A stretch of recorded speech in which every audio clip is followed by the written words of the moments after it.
Me, 27-year-old male, and my ex-fiancée Julie, 27-year-old female, have been dating for 5 years now. We were pretty serious about our relationship until now, as I am questioning my choice in women. I grew up in a big family. My parents have 5 kids. There are my 2 older sisters, my twin sister, my younger brother, and myself. The eldest, Aliana, 32-year-old female, was supposed to marry Theo, 36-year-old male, the son of our parents' friend. Aliana was very intelligent among all of us, and she went to a prestigious college. However, on the wedding day, she ran away and we had no clue where she went. I assume she left early in the morning, as the wedding was supposed to happen in the afternoon. My second eldest sister, Eleanor, 29-year-old female, was helping with the preparations. Since our parents didn't want to stress Aliana, most of the work shifted to Eleanor. Our parents didn't trust me because I was 17 at the time, and they didn't trust the others because they were young. Eleanor was quite busy, as the guests started to arrive soon. Soon enough, we realized Aliana was nowhere to be found. We called Theo's parents, who came over to the resort we had rented for the day. They were panicking because guests were arriving, and they were worried about losing face. Suddenly, they targeted Eleanor to be the bride. Eleanor tried to reason with them, but they would not listen. My parents got involved when our grandparents joined the situation. Theo remained silent throughout. At first, I thought Theo was a spineless loser, but looking back, he was just as shocked as everyone else. He left the room, and some of the men in the family followed him to prevent any reckless actions. Eleanor was forced to get ready and couldn't run away as there were women keeping an eye on her. Initially crying, she got scolded by our mother and grandmother.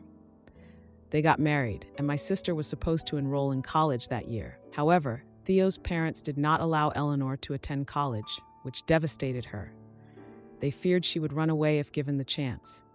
She could only visit our house once a month.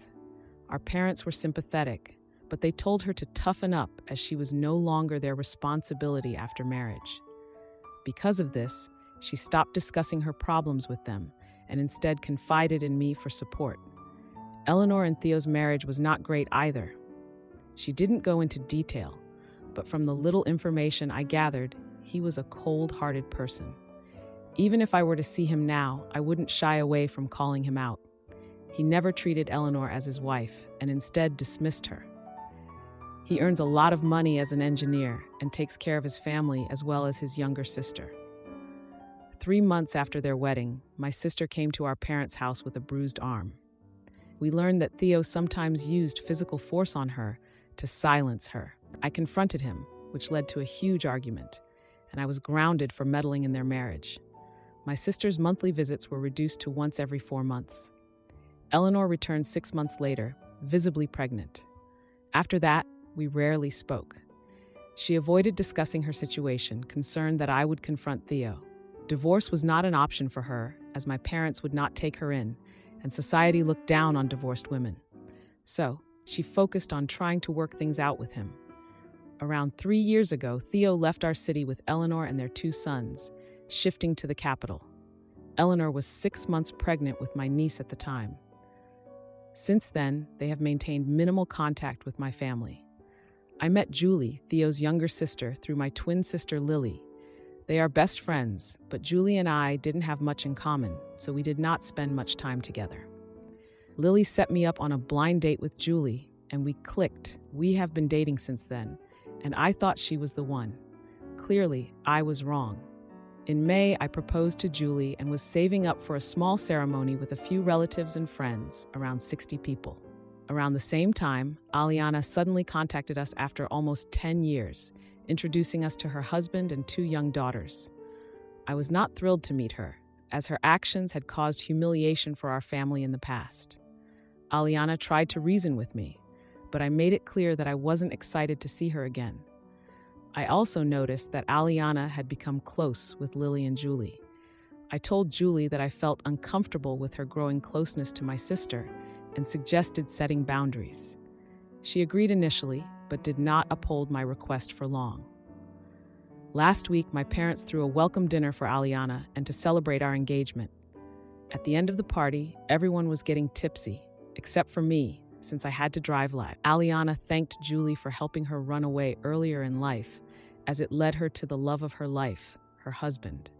Julie laughed uncontrollably and made a comment about how she thought my family would easily handle Aliana running away, but things didn't go as planned when Eleanor was forced into marriage with Theo. This caught my attention, so I asked Julie's mother to intervene.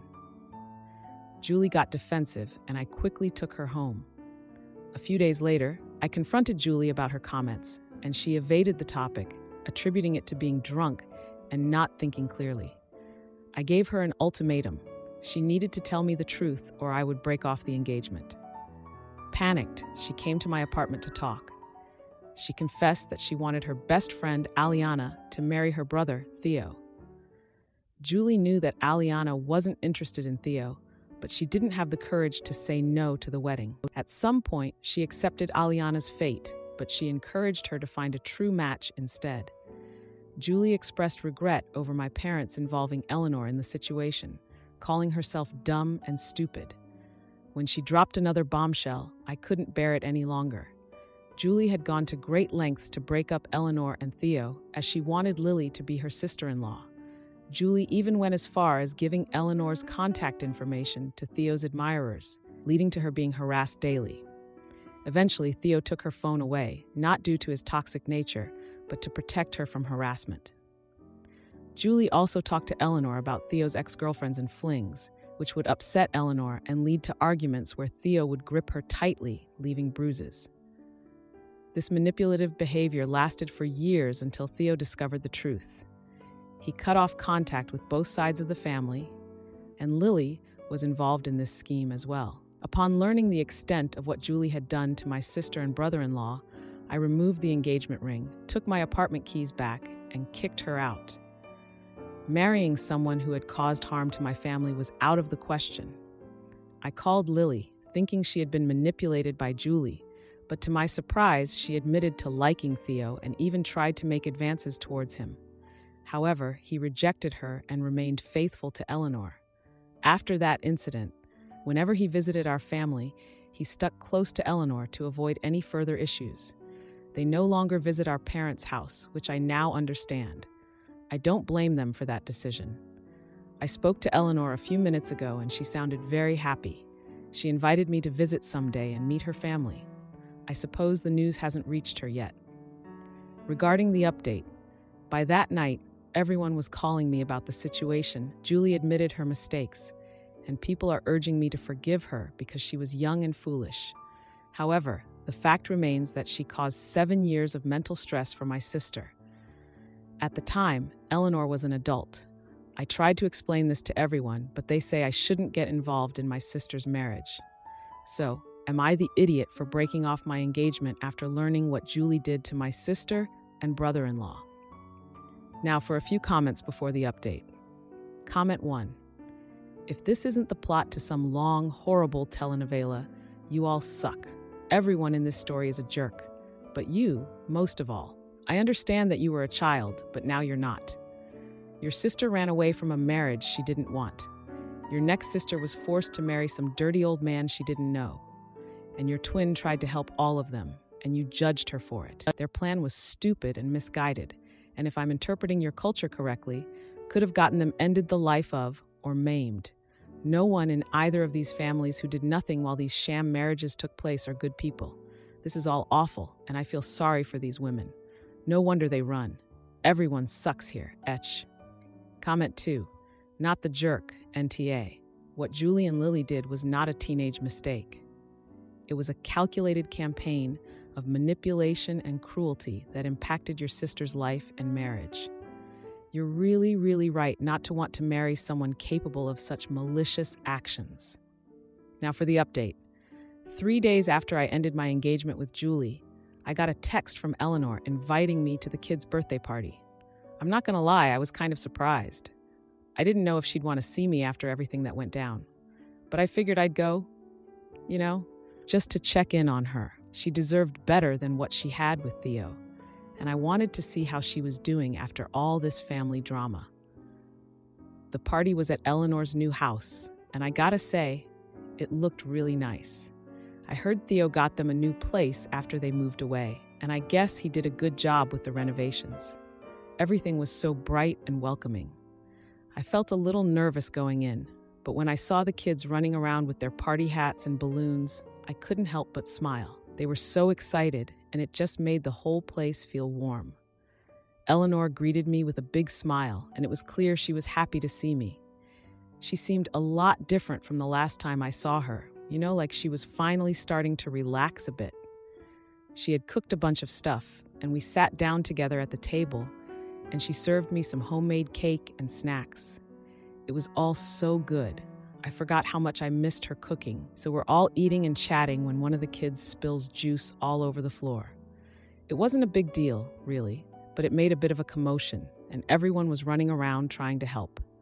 I jumped up and helped clean it up, and Eleanor thanked me for being there. I noticed Theo wasn't at the party, which honestly made me feel a bit more comfortable. As the party went on, I overheard Eleanor talking to one of her friends about wanting to start fresh. She mentioned wanting to move to a different neighborhood away from Theo's influence. I told her I supported her decision and asked about the logistics of the move. She said she had some ideas and would keep me posted. I just wanted her to be happy and safe, no matter where that was. Later on, I was outside when I saw Julie come out of her car. She looked super nervous. She went up to Eleanor and tried to talk to her, but Eleanor just walked away, totally ignoring her. I was relieved to see that. I didn't want anything to do with Julie at that moment, but part of me was curious about what she wanted. Then Julie came up to me, and I knew she was going to try to explain herself. She started talking about wanting to make amends, but honestly, I just felt distant. All I could think about was the pain she caused my sister. Before she could say much else, another family member pulled me away to join a game with the kids. While we were playing, I overheard Julie talking to someone else, saying she wanted to regain trust with the family. I don't know if that was even possible. The kids were playing a game that involved chasing each other around, and their laughter filled the room. That made me happy. I loved hearing them laugh. After the game, I went to find Eleanor in the kitchen. She looked thoughtful, maybe a little lost in her own head. I asked her what she thought about Julie being at the party, and she just shrugged. She didn't seem interested in talking about it, which I totally got. As the party started to wrap up, Eleanor told me she was planning to enroll in college soon. I was surprised, but also really happy for her. She looked excited about starting this new chapter, away from Theo's shadow. I told her I was proud of her progress and that I'd help her with her college applications if she wanted. Just as I was about to leave, I saw Julie again.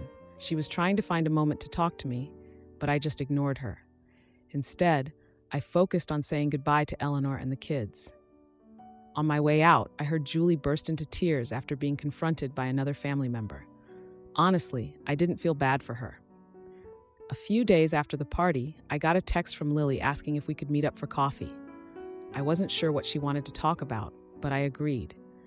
During our meeting, she told me she was feeling guilty about her involvement in everything that happened with Julie. She mentioned that Theo had contacted her, claiming he wanted to reconnect with the family. Lily insisted that she wanted to fix things and suggested we confront Julie together. I was hesitant about that. I didn't want to go back into that chaos again, but I agreed to think about it. Later that week, Eleanor called to invite me to her new apartment, which she had secured. I was really glad to hear that. I just wanted her to be happy and safe, and if moving away was what it took, then so be it. To answer a few questions, Eleanor knows about Julie's actions.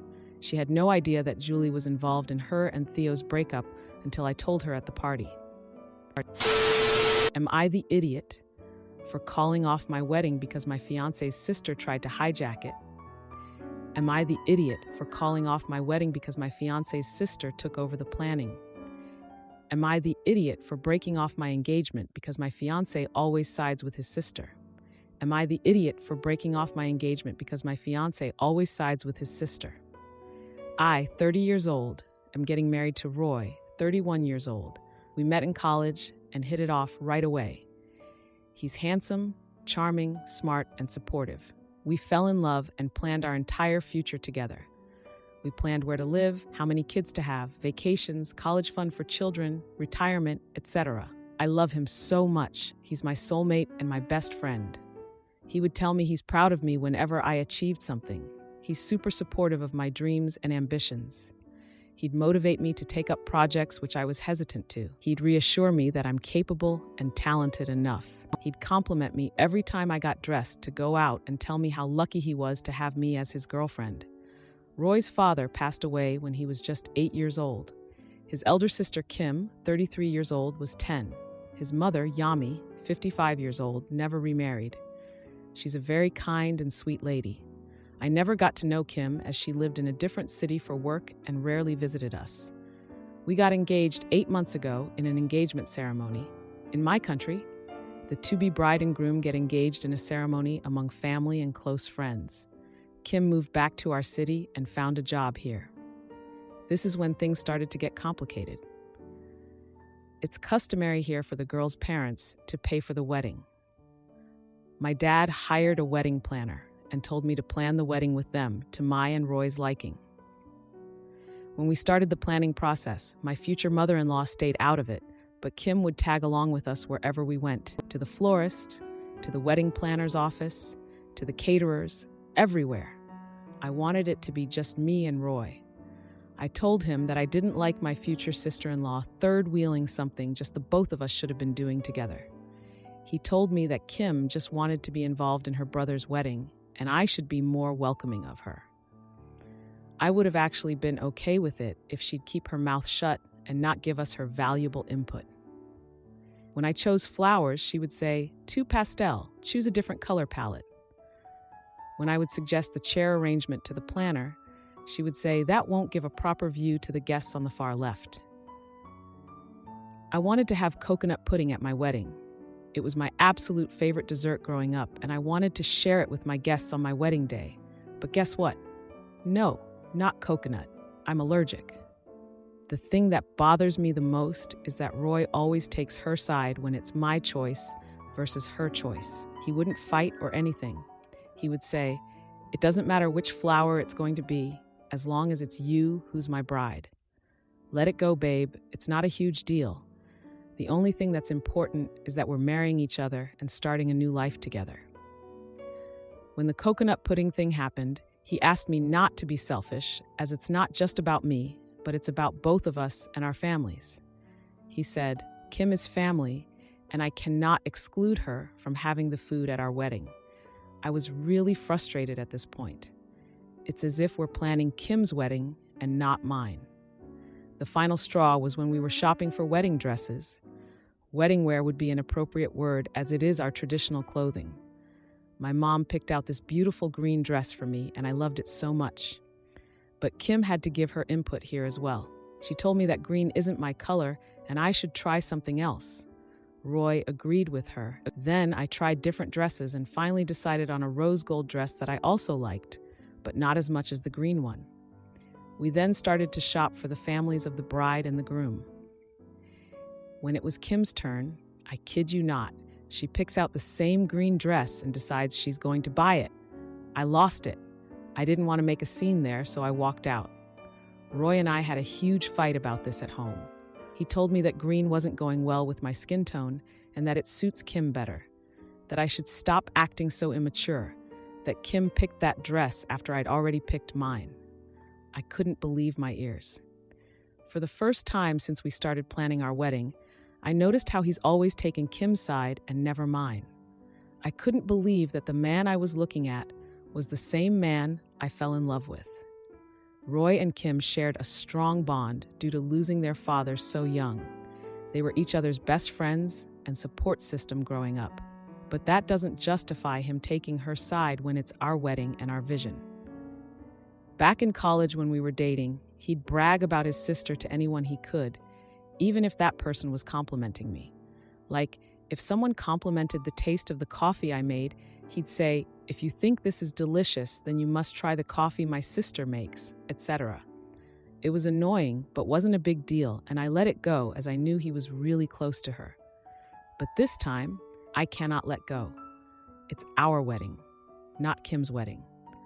I yelled at him that if this wedding is happening, then it's happening like we both envisioned it, or it's not happening at all.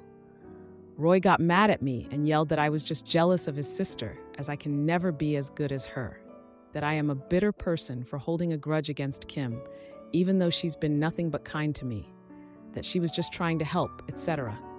I don't hold any grudge against her. I just want to have my dream wedding. Am I the jerk? To add, I am currently at my friend's home. I cried myself to sleep after posting this.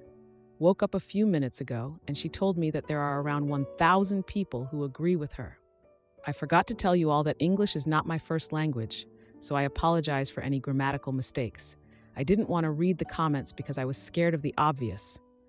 Honestly, I just thought everyone would be telling me to cancel the wedding because he isn't right for me, which of course you all did, and thank you for that.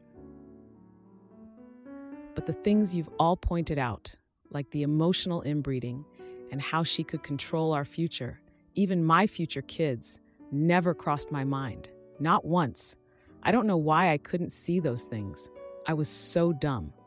After reading the comments, I almost threw up looking back at our relationship. I might have ignored them because he would claim that their bond is stronger than other siblings because they lost their father and had to face hardships together. I'm so heartbroken to the point that I black out if I stand straight. This pain is too much for me to take. His mom called me on my phone, but I didn't answer. It's so overwhelming. It's difficult to breathe, and I feel claustrophobic. My friend told me I might be experiencing anxiety. We're going to go see a doctor first. I don't feel like I'm in a condition to talk to anyone. Now, for a few comments before the update. Comment 1. Do not marry this man unless you agree that his sister will be the most important woman in his marriage. Whatever promises he makes to get you to the altar, he will break unless there is intensive individual and family therapy. So if you go through with this marriage, you are agreeing with your eyes wide open to be miserable for life. If you're willing to do that, you're not mentally competent enough to be getting married anyway. Comment 2. He literally told you what he believes. Do you want to wait several years just to find out he wasn't lying? Leave. He either flat out does not respect you or has never had a consequence for holding their relationship too close to him. It is not normal. It is enmeshment, and she is creepy for keeping it going. He is not her daddy. Edit, not the idiot. Now, for the update, it's been a month since I had that massive fight with Roy and his sister over the wedding plans. I couldn't even call it mine because it felt like I was planning someone else's wedding. After that, I decided to stay at my friend's place to clear my head. I just needed to get out of that space where I felt suffocated and where I felt like I was losing my mind. During this time, I focused on my mental health and started going to therapy. I knew I had to take care of myself first before diving into this mess again. I also started planning a small getaway alone to clear my head. Roy reached out multiple times, asking to talk, but I just couldn't. I didn't have the energy to deal with him or his sister, and honestly, I didn't know if I wanted to.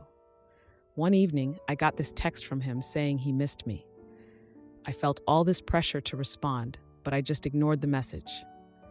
I didn't even know if I missed him. A week later, I got a call from his mom inviting me to dinner. She said she wanted to discuss the wedding planning situation. I agreed to the dinner, even though it made me uneasy. I just wanted to keep the peace. At dinner, Yami, that's Roy's mom, revealed that Roy and Kim had been arguing about the wedding too. Finally, right? She mentioned that Kim was upset that Roy was prioritizing me. I couldn't believe it. During the dinner, and Roy seemed so stressed and rarely made eye contact with me, after dinner, Yami asked me to give Roy another chance. I felt conflicted, but I agreed to meet him for coffee the next day. I figured maybe things could get back on track. So the next day, we meet at this coffee shop.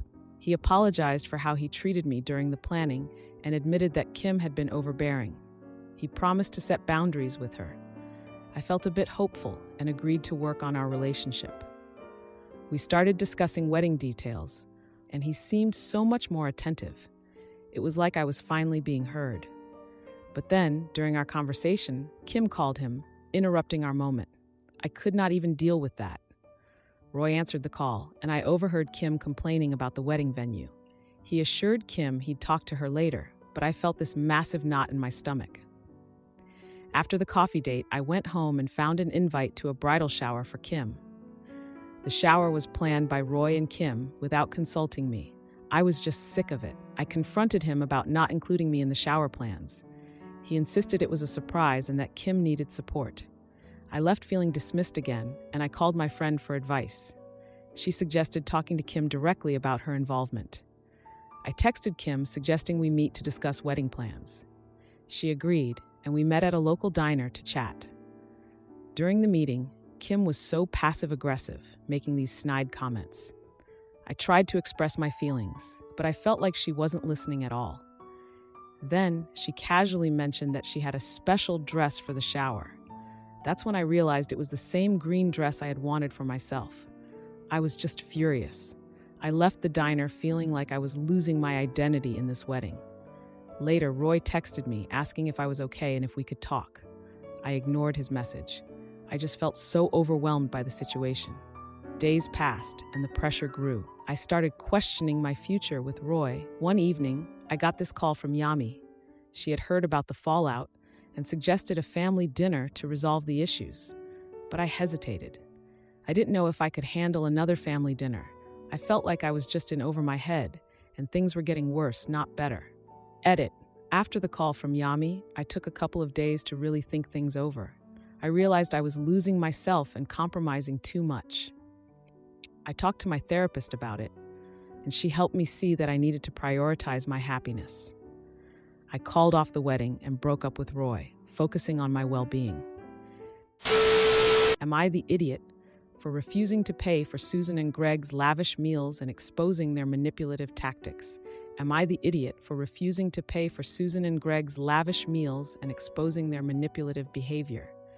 Am I the idiot for refusing to pay for Susan and Greg's lavish meals and laughing when they complained? Am I the idiot for refusing to pay for my greedy friends' expensive meals and causing drama? I, 27-year-old male, have been a part of a small friend group, around 8 people in total, basically since college. For some background, 2 people from the group, Susan and Greg, are just absolute leeches. Going out for lunch, expect them to order the most expensive items on the menu, then feed you some sob story about their finances, and then dump half the bill on you. Last weekend, Dan, one of the people from the group, told me about a casual dinner. I told him if Susan or Greg were there, I wouldn't be able to come. He tells me that they would be there, but I should just put my opinions aside and come just once. This is kind of where I might be a jerk. I agreed with him and told him I would be there. I show up and we all start talking. Everyone began placing their orders, most of them spending about $40 each. There were only about 6 people there. When it gets to Susan and Greg, they both order expensive dishes, around $200 each. When it was my turn to order, everyone looked at me, but I just pick up the menu and point to the $4 Miller Lite and sent the waiter away.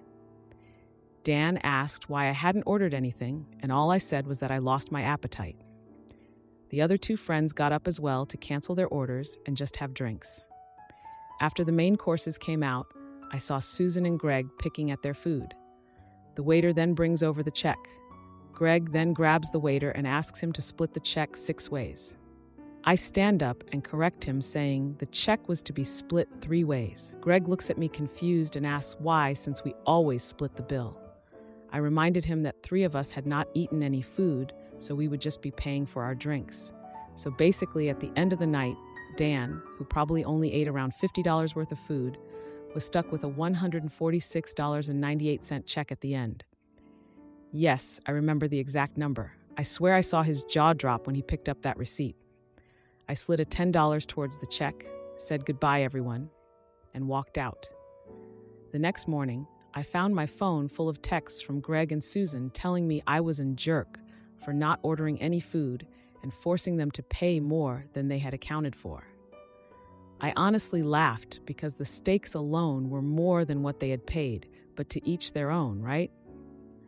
I also got a lot of messages from Dan saying that I could have just not come instead of pulling that stunt and getting him stuck with an outrageous bill. To add, At this restaurant, the bar is separate, so drinks are on a separate bill, if that makes sense.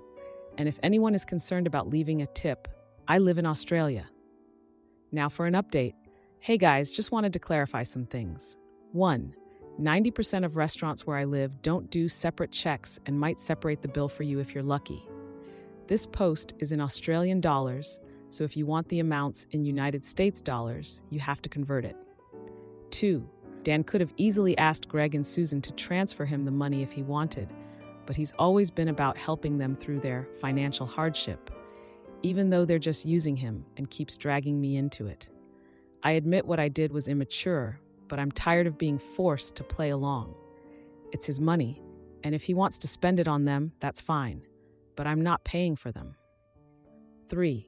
Also, Dan's a really good friend of mine, albeit blind as frick. I was just trying to get him to see what kind of people he was helping. I will admit, it was a tad bit petty. Now, for a few comments before the update. Comment 1. I also received a lot of messages from Dan saying that I could have just not come, instead of pulling that stunt and getting him stuck with an outrageous bill.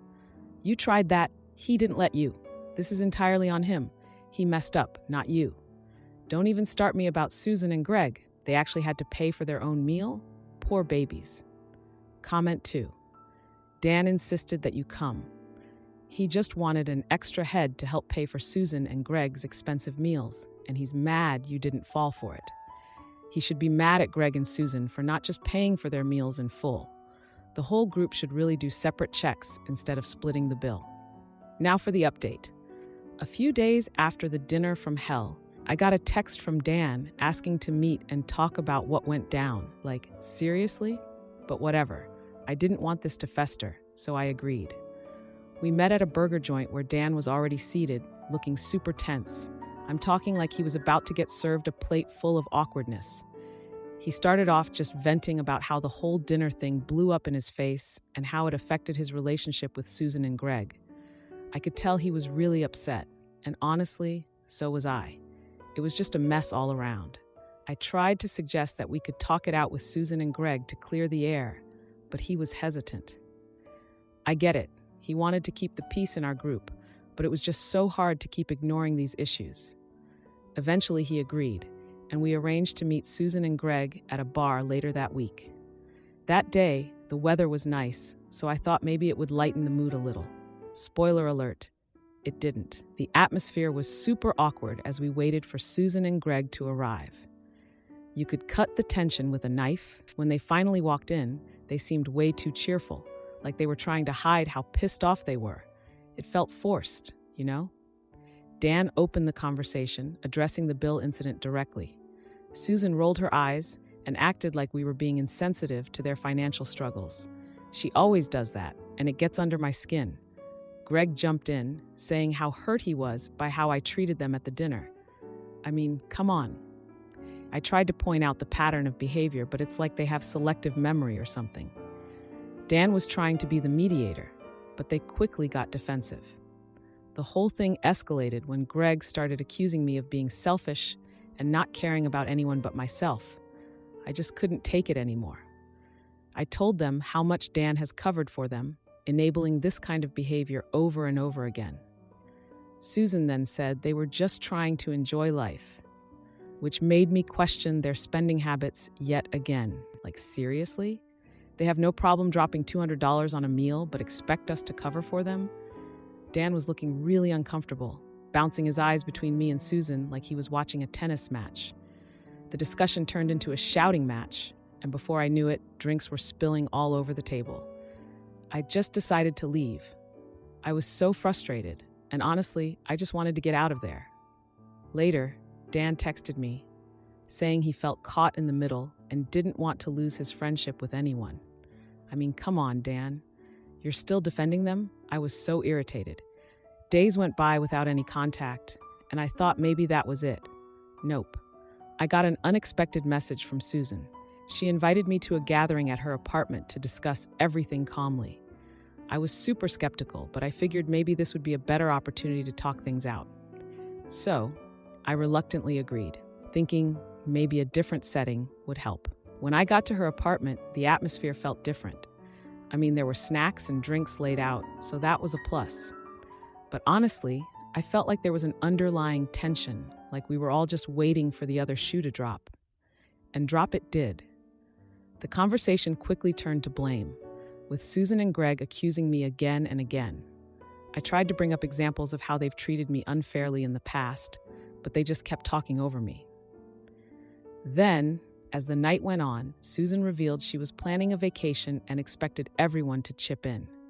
I was just like, what? Seriously? This was so inappropriate after the dinner incident. I couldn't believe she would even ask. Greg jumped in, saying it was just a suggestion, but I felt like this was another manipulation tactic, trying to make me feel guilty for not contributing. I just had enough of it.